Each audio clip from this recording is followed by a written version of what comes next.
This morning, I'm glad to say hello to Professor Cristiano Colombi, professor at Faculty of Social Science at Pontifical University of St. Thomas Aquinas in Rome. Well, Professor Colombi, the floor is yours. If you have a presentation, please share your screen and start with your lecture. Okay, thank you very much, Bruno. I'm going to share my presentation. So I will present a quite economic reflection.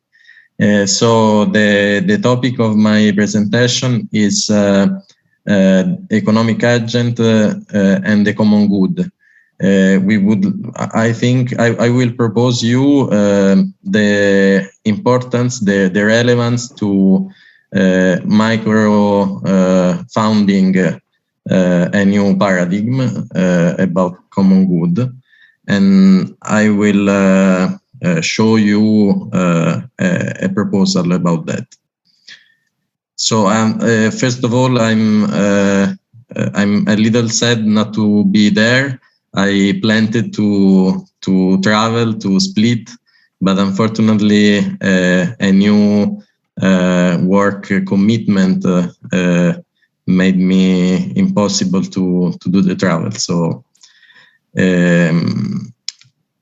So why are we going to microfound this aspect? Because usually common good, commons, integral human development entered in economic theory, but usually they are limited to a statement of principles or some evaluation criteria or indicators, and we don't have a rigorous theoretical model that can consider these aspects. So if we believe that common good is an important objective, an important goal for economic action, it's important to try to set a model, to put it as a basis of a model that, of course, will start from the person as an economic subject. So usually the macroeconomic definition of economic agent is linked to some theories, usually marginalist or neoclassical theories, but also general equilibrium models.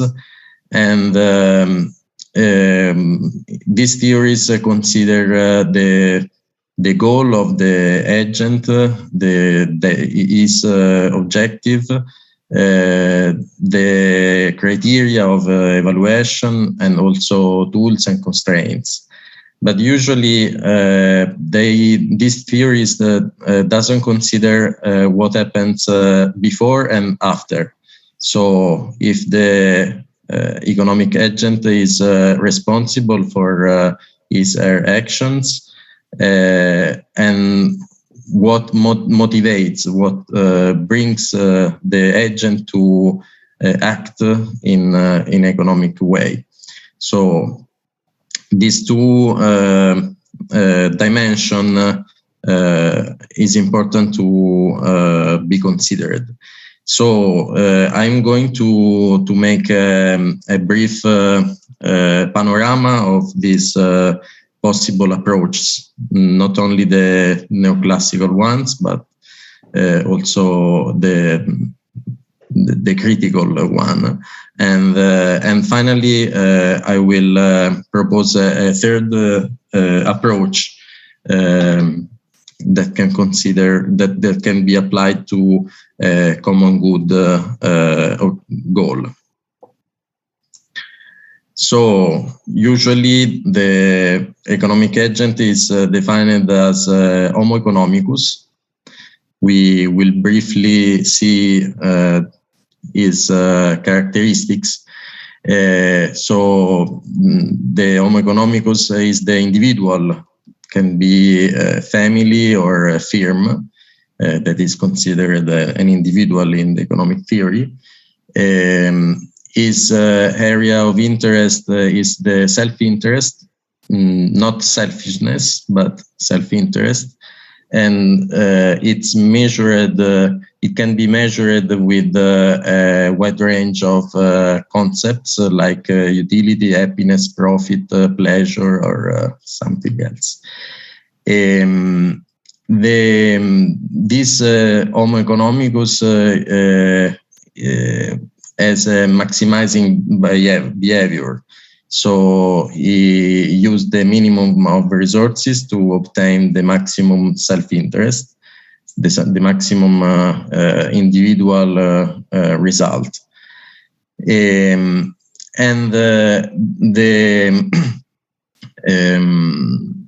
the hypothesis is that the Homo economicus is independent from others. So his decisions and behaviors are independent from the other individuals. It's not absolute assumption, but it's the mostly used. So his rationality is instrumental. So if he wants to get a goal and he needs a tool, he will focus on the tool. So if I want to be happy and I need the money to be happy, I will focus on money to have money. And I add these other two dimensions, the responsibility and the motivation.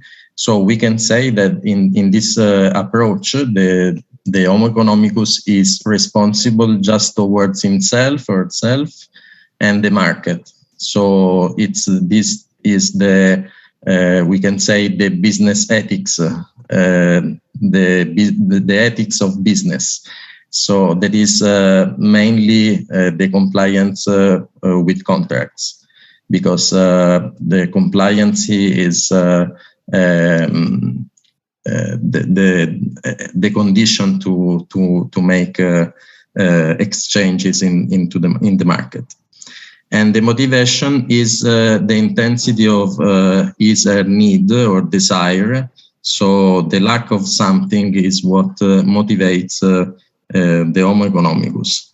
So we can show in a picture, it's a linear logic, because we have an individual that has just one objective, to maximize his self-interest. And it follows all the principle of the linear logic. It's like it's a mechanic model, because the conduct of the agent is mostly automatic. It's based on mechanical physics, and this agent, we can say that it's like a machine. A second approach, alternative, is, but also it was mainstream in some period. I called it Societas Economica. It's a collective agent. It can be the state, but also social groups, communities. The area of interest now is the social needs, not the personal needs of the members of the group. So it's quite different from the first approach, but the criterion of conduct is similar, because it's again maximizing behavior based on social interest rather than self-interest. And we had also a justice principle, because the Societas Economica wants to ensure benefits for all members, and above all for vulnerable ones. In this case, the relationships with others, it's not independence, but the individual is dependent and on, well, the identity of the individual is dependent on the sense of belonging to the group, and it's justify also the decision of the group as an agent in itself. So the group, it's not just the sum of the individual, but it's a subject in itself. And here again, the rationality is instrumental, so we can find again something similar to the first approach. And the responsibility is more complex, because this collective agent, but also the individual members are responsible to the group and through the group. And here we can find a delegation principle. And at the end, the motivation is the urgency or importance of social problems. So it's similar to the first approach. In this case, the picture can be, again, a linear logic, but with something different. So we have not just an individual, but a group. We have the focus on equity, so to make the vulnerable ones access the opportunities, and we can say there is also a more realistic behavior, because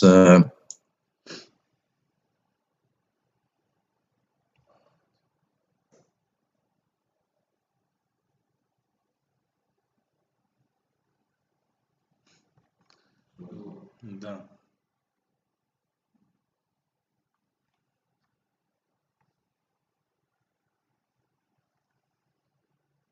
Не знам што се догажа, кто има. Attempt to micro-founding a common good approach. And I called, well, not just me, we can call this agent as an homo bioeconomicus. I will say why bioeconomics is mentioned. And we can see the characteristics of this character, of this subject. So the first one is that this agent is an individual, but it's interconnected with the society and the environment. I will say better after. And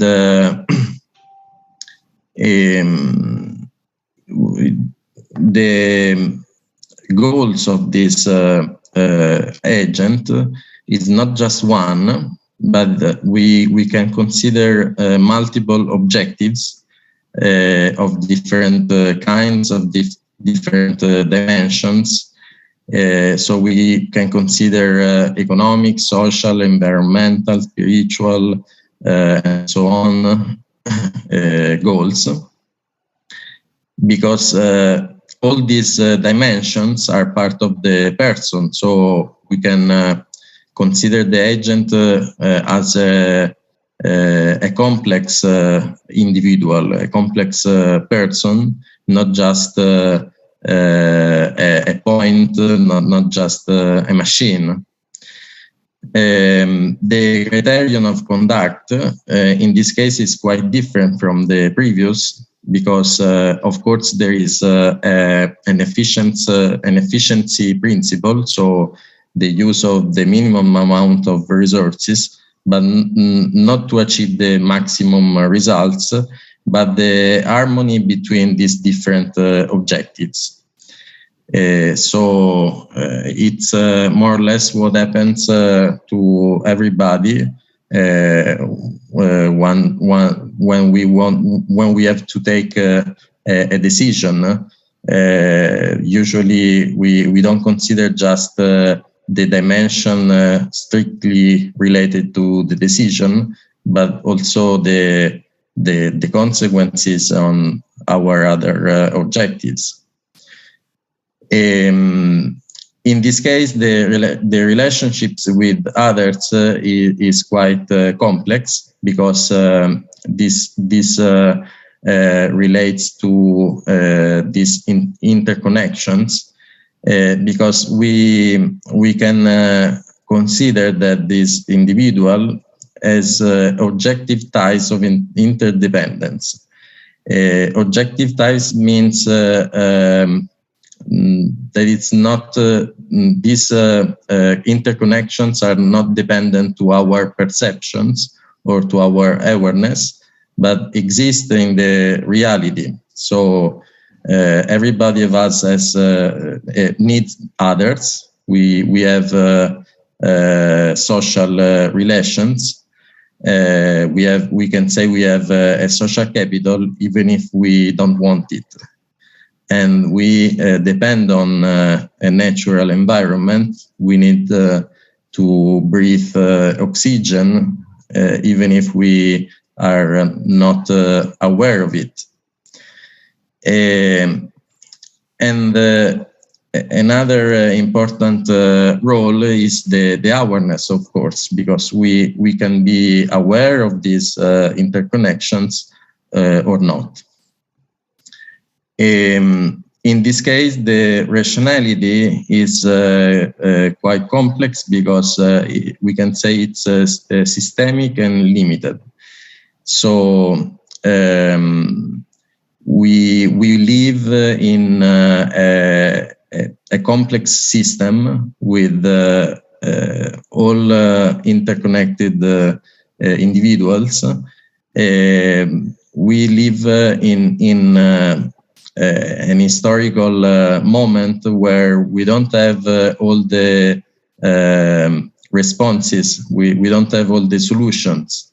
The world is more complex than our theories, and so it means we need to have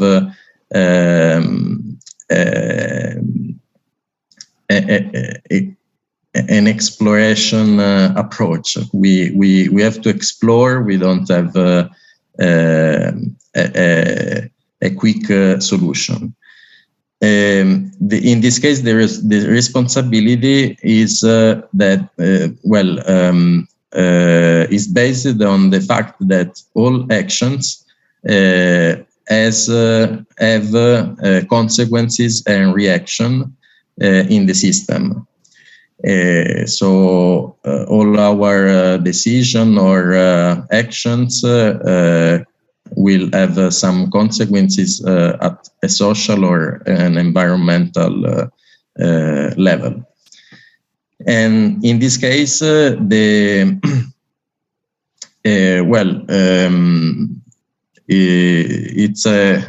it's a mistake. The motivation, it's not this, because it's the same of the previous one. Well, the motivation in this case is not just based on external aspects like the needs of something, but it can be also internal one. So our self-esteem, our empowerment can bring us to take decision and actions. In this case, the picture is this. We have the vectors are the different objectives we can have. We will try to achieve the harmony between them. So it's the movement is circular, is not linear. This rationality is more complex, and we can figure that the length of the vectors are related to the priority we assign to each of them. And the level of our awareness can expand this picture or reduce it. So the most we are aware, the most we can achieve. Well, this approach is not isolated. It's not so new. It's more present in the global debate than in the economic theories. The Sustainable Development Goals follow this approach, starting from the Human Development Index, and also the second picture. It's the famous donuts economics from by Kate Raworth, and it's important because it relates.